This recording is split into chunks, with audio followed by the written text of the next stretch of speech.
52 episodes, 52 ordinary people, 52 real stories about things that affect overall health. Because there is a lot more that goes into being healthy than food and fitness. Inspiration, support, a new perspective, and knowledge. You'll find that and more here on the Healthability Project. Hi, and welcome to the Healthability Project. I'm Robin McKenna.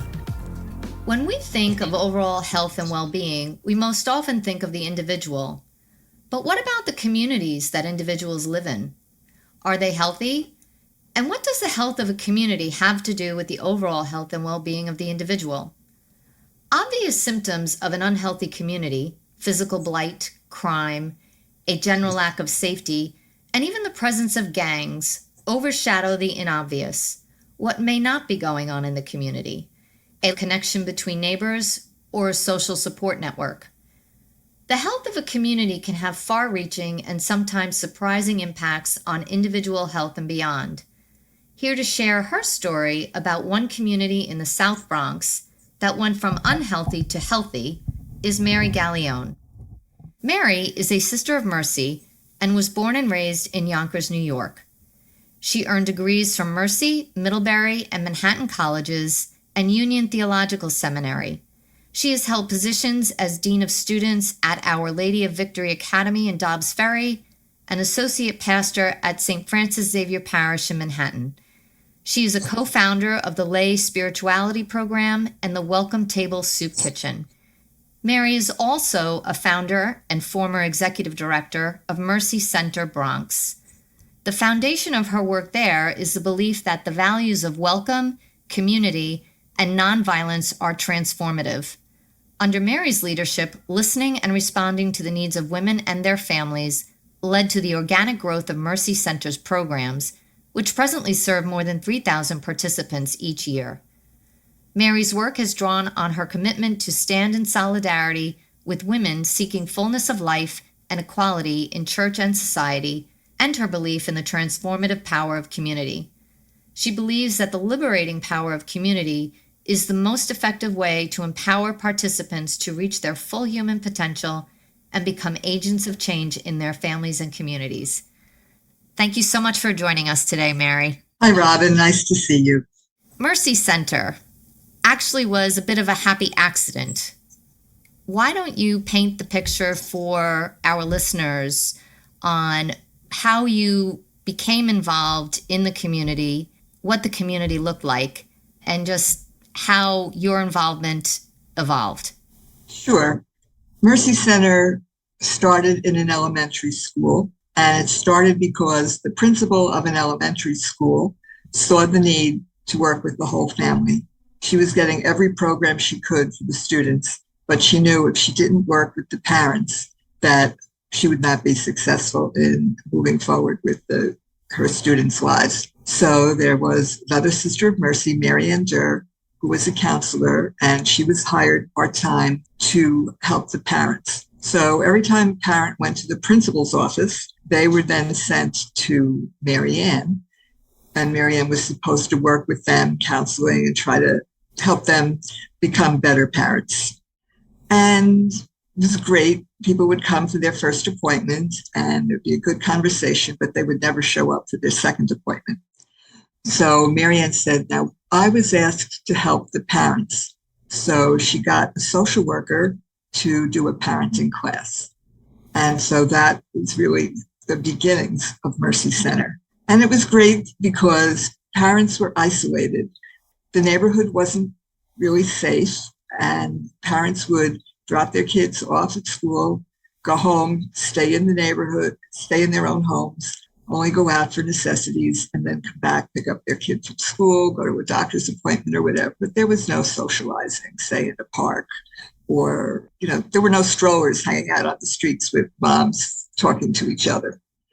So Mercy Center really met one need in that way. Another need was, it's not exactly a need, another byproduct of what happened was the formation of community. So as people were coming out of their homes to drop their kids off and be at Mercy Center, they got to know each other. There was always a coffee pot that we put on and help people stick around and chat before or after whatever program. So that was the very beginning of Mercy Center. How did the parents react to that initial parenting class that the social worker put together at the grammar school? Oh, it was very interesting because the tradition of parenting in that community, as probably in many others, was strong discipline and sometimes even physical discipline. So in learning different techniques, people were very skeptical. They'd say, oh, that's not going to work with my kids. And one parent would try one thing and would come back next week and say, you won't believe it. I tried it and it worked.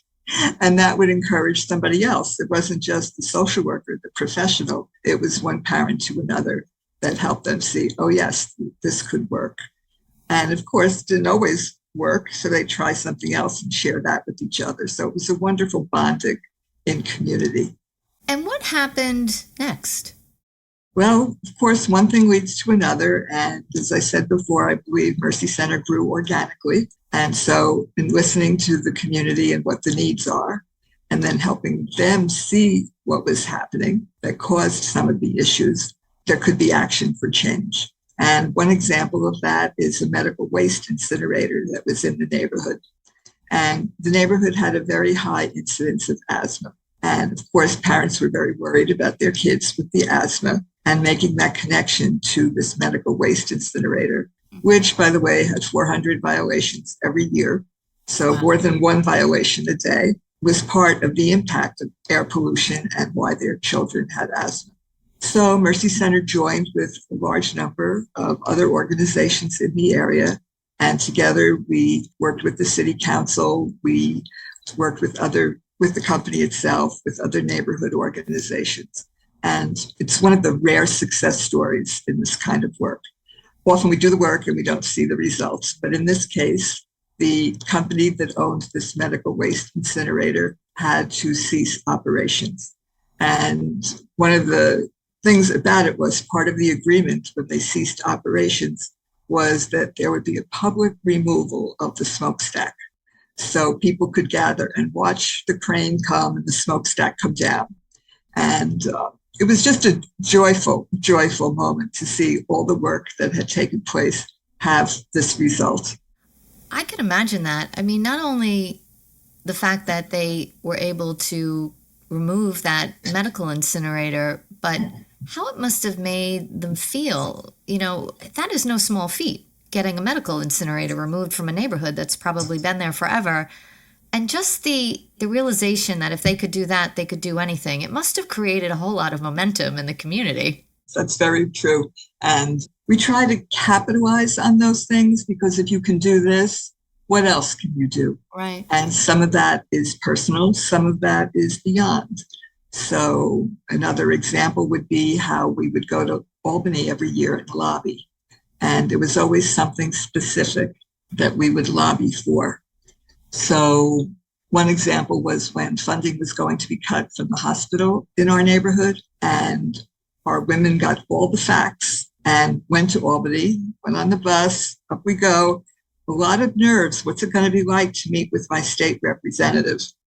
And, but, got their courage up and went in. And you don't always meet with the state representatives. So we're meeting with a legislative aide, and he saw the facts that we had, the amount of money that was being cut, what the needs were, where the money should be restored to. And the legislative aide was kind of impressed and went and got the actual legislator who listened, and the funding was restored. Now, I have to tell you, our women thought that they did that single-handedly. Look what we did. We got the money. But it was true. In a way, they were part of a group of people who were able to express a need. So there's the personal sense of pride that can lead to action. There's also a personal sense of pride that led people to really deal with their own situations. So, for example, domestic violence is an issue in the community, as in many communities. It doesn't just exist in impoverished areas. And people don't always realize they're in a domestic violence situation. They think, oh, this is just the way life is. And as one person would realize in conversation with another, they'd say, well, it doesn't have to be like that. And as eyes are awakened, eyes are opened, and people see, oh, maybe not, because another woman who's in the same situation is telling me it doesn't have to be like that. And so that person not only helps the person in domestic violence see what's happening, but then will be there to accompany her, not every day, not to the courts, not that kind of accompaniment, which Mercy Center did, but also this other woman would be able to give moral support, be a companion, a listening ear. Mary, you mentioned earlier that the neighborhood wasn't safe. How unsafe was it? Well, one way to think about safety was personal safety as people were walking around the neighborhood. And I was in a conversation one day with about a 12 or 13-year-old boy, and I could tell he was being recruited by the gangs. And I was talking to him, hoping against hope that I might be a little persuasive. And I said, why is it that you want to be part of a gang? And he said to me, you don't understand. I can't walk to school safely if somebody isn't watching out for me. If I'm not protected by one gang, another gang will come looking for me.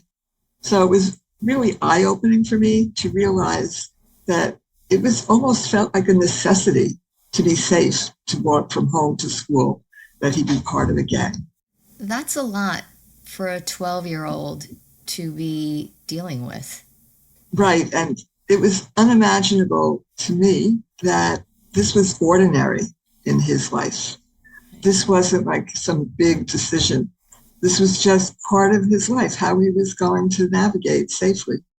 Did the community try to do anything to either help the members in their community understand more about the way gangs work so they could possibly protect their children from being recruited, or even to help mitigate or try to reduce the presence of gangs in the neighborhood? Well, the parents, the women of the community, were naturally very upset and concerned about their own children and asking, what can we do about it? And one particular day, a small group of women went over to the police precinct and said, you have to help us. And what can we do to stop the gang recruitment of the gang presence in our area? And that took a lot of chutzpah, a lot of bravery, courage, because now they were seen by the gang members as walking into the police station. And of course, they didn't know the agenda, but it certainly came to be. And what happened was that the community women and the police gave a workshop at Mercy Center. And it was to understand the signs of being recruited as a gang, how to deal with it. And, it was widely spread throughout the community so people would attend. And it was an interesting night because the gang members attended as well as the police because they wanted to see what was going to happen at this workshop. And of course, we didn't know that, but the police did. The police knew who the gang members were. Wow. So it was, I guess, another sign of how omnipresent the gangs were and how powerful they felt that they could be at a meeting like that with the police. But it was one small step in trying to confront and work with mitigating the gang violence. So as Mercy Center is growing, you are witnessing the evolution of neighbor connecting with neighbor understanding neighbor better, neighbor working with neighbor for the collective good of the community. Very true. And that's something that endures. Mercy Center began in 1990, and here we are all these years later.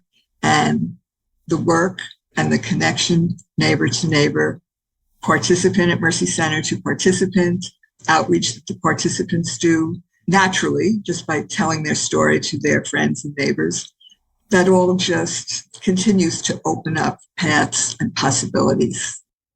In 32 years, the neighborhood has to have physically transformed quite a bit. I know when you and I were talking the other day, you were saying that it really was just a bunch of rubble. Can you tell us a little bit about that, the very beginnings, and then, how Sure. it transformed it? You mentioned housing had a big impact. Definitely. So we could see from where we were located at that time in the school, we could see to the end of the block. There was nothing, there was no housing, there was absolutely nothing. It was all rubble of where houses had been burnt out or fell into disrepair and were knocked down. So rubble it's a true word. It's not an exaggeration. It's just the way it was. And one of the things that happened was there were many community organizations that got together. There was a group called South Bronx Communities for Change, and they were the leaders in this, and many groups participated in developing affordable housing. Some of it, a couple of the buildings were sweat equity. Some were, how should I say, they were part of like a project. Like the group would say, I'm going to take this, they would get a certain number of blocks and they would work on getting a whole project. I'm not talking about New York City housing projects. Right. I'm talking about newer development. Yes, exactly. So that was a big change. And it also then brought a more stable population into the neighborhood.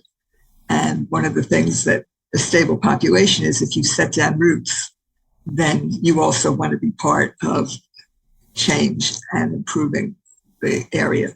And setting down roots and growing. Exactly.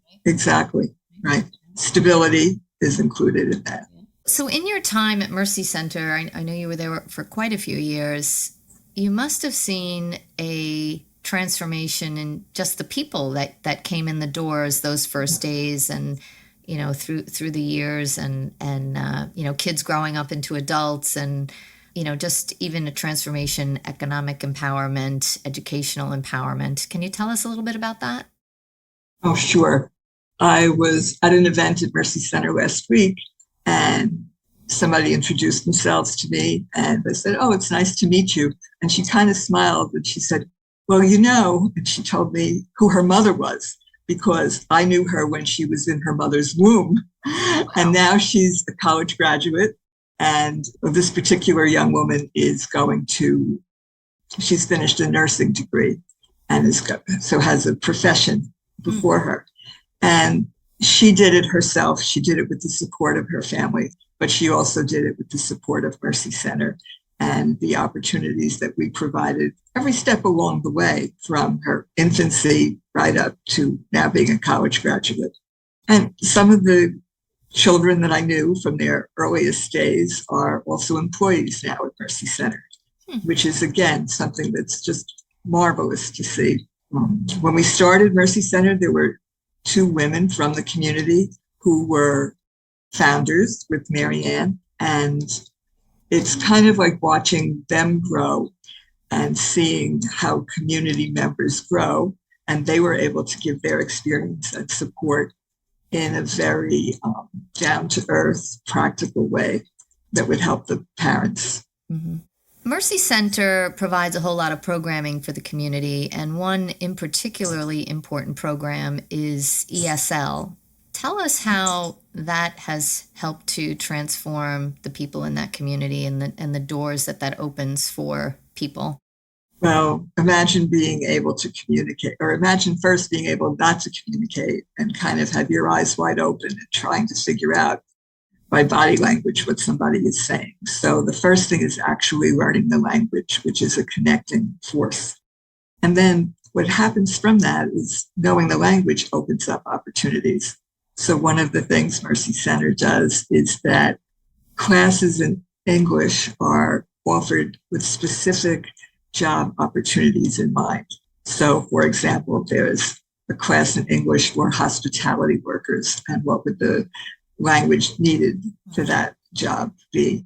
There's a class offered for those who are going into the health field, and what is the specific language that is needed for that. So that's a wonderful thing with the English as a second language. It's also opened up people who are in need of immigrant services. So Mercy Center provides assistance for people who are studying for the citizenship exam or for people who are eligible for green cards. So from one thing of teaching English as a second language to moving towards English as a second language, which is specifically targeted for possible jobs, potential jobs, and then to regularizing status in the United States. It's kind of a progression that people can take advantage of if they're interested. And it must provide a tremendous sense of relief to people to, A, be able to communicate, but to, B, improve their immigration status. Definitely. And being able to communicate can range from something as communicating with my child's doctor or teacher, and then moving right up to studying for a particular English for a particular job field. And the ESL program, I guess secondarily, is a tool of economic empowerment, because by being able to speak the language, people who are previously unemployed or perhaps only able to, obtain low-paying jobs, were then able to go out and get a better-paying job, be able to better support their family, just all around a win-win. Exactly. Having an income changes your life. Well, this has been a very eye-opening and inspiring conversation, Mary. Thank you so much for what you and your group of agents of change have done in the community up there. Thank you so much for joining us today. I've really enjoyed speaking with you. Thank you. You're very welcome. So if you like our episode today, please like us, subscribe, and share us with your friends. And if you have any questions, comments, or suggestions, you can reach us at thehealthabilityproject@gmail.com. Thanks very much. We'll see you next week. Thanks for joining us today at the Healthability Project. We'd love to hear from you, so please email us your questions, comments, or suggestions, including future guests, to thehealthabilityproject@gmail.com. And please like us, subscribe, and share us with your friends.